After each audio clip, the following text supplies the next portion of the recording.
Bom dia!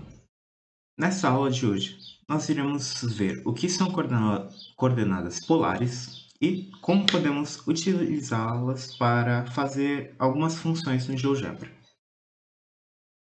De início, precisamos primeiro entender o que são as coordenadas polares. Coordenadas polares nada mais é do que mais um método para representar pontos no plano. O que acredito que a maioria mais familiarizado é a forma de representar através do método cartesiano, que é basicamente dizer a direção horizontal e a direção vertical do ponto. Por exemplo, esse ponto vermelho aqui, nós conseguimos notar pelas informações dadas dessa forma, que ele possui uma direção horizontal de 2 para a direita, pois é um 2 positivo, e de 2 para cima, pois é um 2 positivo para o y. Porém, às vezes a gente possui alguma vontade de representar isso de uma forma com outras informações. Nem sempre essa forma aqui de representar é melhor. E a coordenada polar é uma outra forma de representar isso. O que nós utilizaremos é a distância do ponto de origem, nesse caso aqui é 0,0 para o plano cartesiano, e até o nosso ponto. E também utilizaremos o ângulo, que nesse caso nós denominaremos ele de θ. Porém, podemos ver que essas informações parecem serem complicadas, porém, elas não são tão complicadas de se trabalharem. Podemos perceber que, sabendo as nossas informações que a gente possui de trigonometria, é fácil e conseguimos já encontrar tanto R, tanto θ. Podemos começar encontrando R. É fácil perceber que as informações dadas que recebemos pela expressão cartesiana formam para a gente o que seria um triângulo reto. Ele mostra a nossa altura e a base dele. Nada mais é o R do que sua hipotenusa. Conseguimos facilmente calcular essa hipotenusa utilizando o teorema de Pitágoras. Dessa forma, sabemos que o R para esse ponto nada mais é do que a raiz quadrada do primeiro elemento ao quadrado mais o segundo elemento ao quadrado, que vai nos resultar em 2 raiz de 2.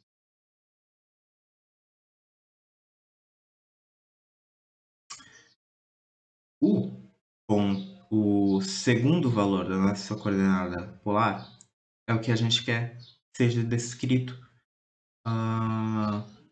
através do ângulo. Pode parecer um pouco complicado, porém também é relativamente fácil de nós obtermos essa informação.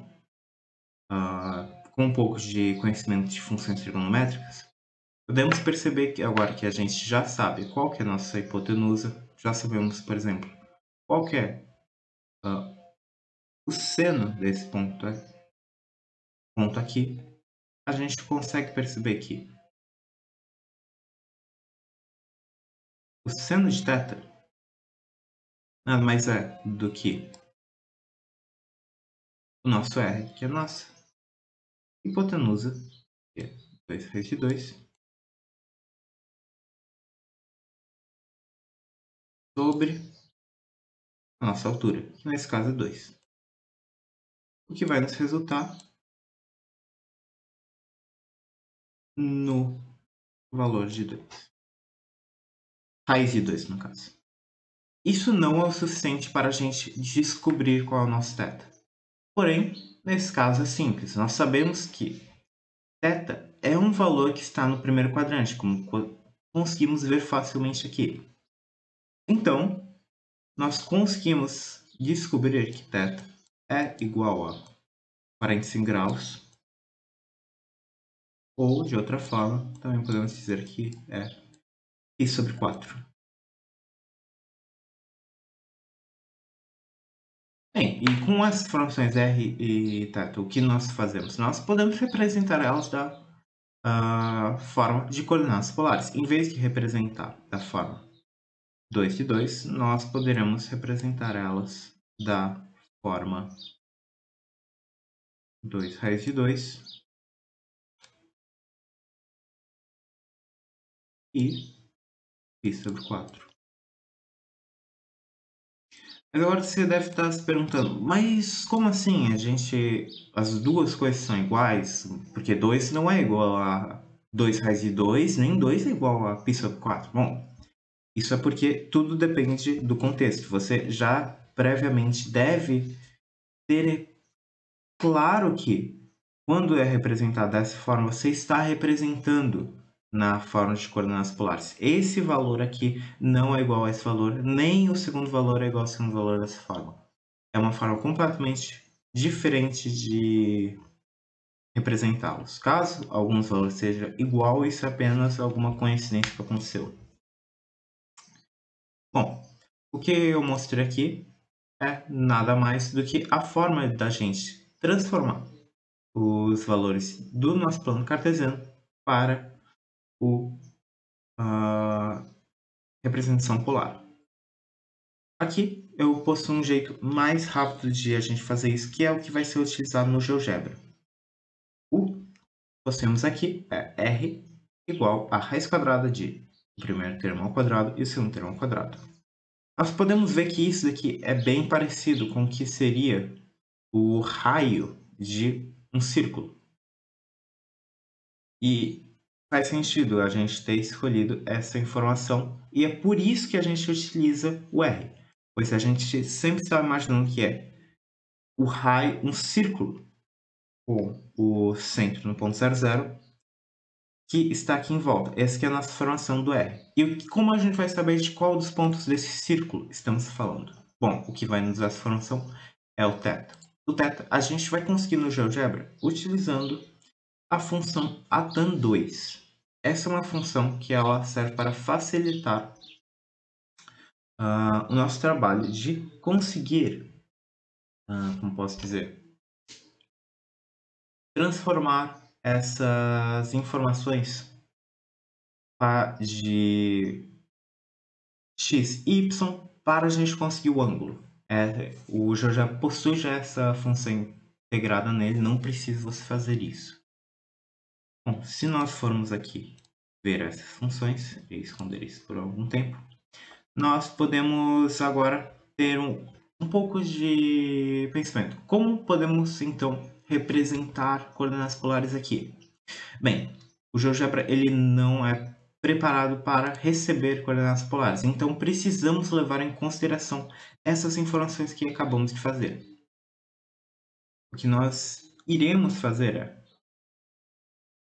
sempre que a gente quiser fazer alguma função, por exemplo, que recebe uma coordenada polar r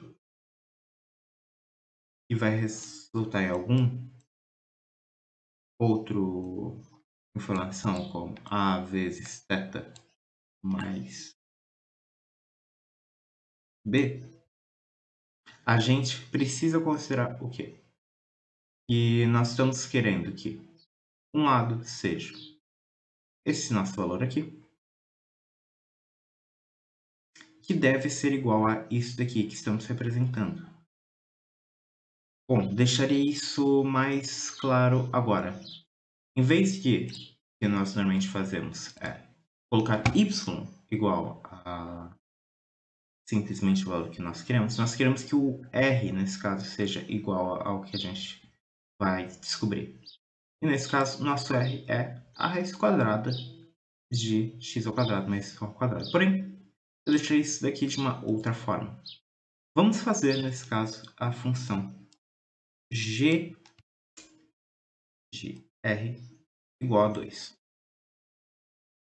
Para igual a 4, para ficar mais simples. Bem, nós não possuímos uma forma de mostrar g de r, porém nós sabemos que r é isso daqui. Então, eu colocarei aqui x ao quadrado mais y ao quadrado. Por que eu não botei a raiz quadrada? Por causa que eu decidi elevar ambos os lados ao quadrado, visto que o GeoGebra vai apenas facilitar essas contas para a gente no fim. Do nosso outro lado, nós possuímos o 4. Opa, ignorem isso.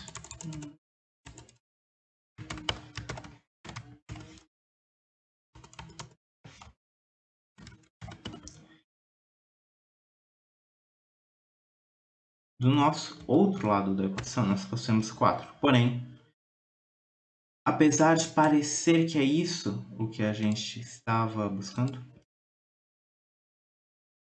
não é. Por quê? Lembra que nós elevamos a raiz de x ao quadrado mais y ao quadrado para retirar a raiz? Precisamos fazer isso da mesma forma do outro lado. Então, nós colocamos o ao quadrado aqui também. Dessa forma, a gente consegue aqui ver o que nós queremos como a nossa coordenada polar. E nós podemos perceber que deu exatamente certo. Assim como o que seria uma equação contínua sempre estaria no 4, nós podemos perceber que ela é uma equação constante, no caso, que sempre tem uma distância de 4 do centro. Muito legal. Com essa informação, você consegue fazer diversos tipos de funções, tanto variadas de várias formas que você pode fazer. Aqui eu trouxe um exemplo. Então, esse aqui. Esse exemplo aqui. O que eu estou mostrando aqui nada mais é do que uma equação que eu fiz dessa forma. De um lado, eu coloquei o nosso r ao quadrado, que é o x quadrado mais y ao quadrado, e de outro lado, eu botei o que seria basicamente a função seno. Agora você deve estar me perguntando, a função seno, ela utiliza um ângulo. Como que eu posso estar colocando esse ângulo aqui em volta? Bem, por isso que eu precisava dessa informação do nosso θ. Como você pode ver, o que eu tenho aqui é o seno de uma informação qualquer, que eu botei o b, apenas para a gente ver depois. Porém, o que a gente realmente consegue ser o ângulo de verdade é aqui a função atan 2d de y e x, que vai dar o ângulo para a gente, ou seja, o GeoGebra traduz isso aqui como o nosso θ, e então ele faz a função seno dela. E com isso a gente consegue fazer essas funções muito bonitas, que parecem até mesmo uma flor. Bem, espero que vocês também consigam ter criatividade para fazer mais funções que antes não conseguiam fazer no GeoGebra com essa nova informação. Qualquer dúvida podem deixar nos comentários.